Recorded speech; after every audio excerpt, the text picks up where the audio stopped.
See it starting to take shape, the big grass.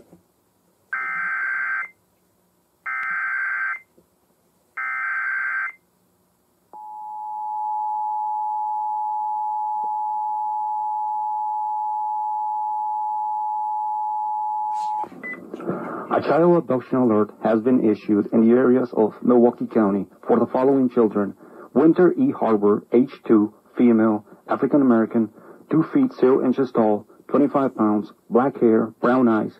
Sibling is Safari Harbor, black female, 1-year-old, brown eyes, black hair, African American, 20 pounds, and 1 foot in height. Children were last seen on North 13th Street in Milwaukee and are missing from Milwaukee, Wisconsin.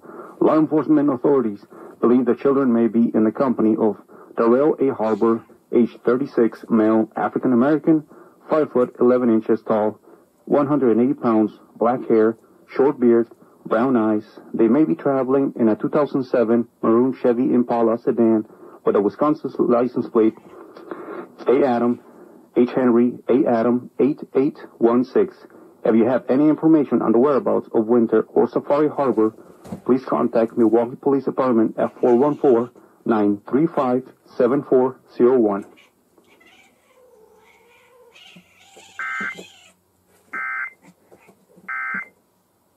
Stop this whole thing, and I said, heck no.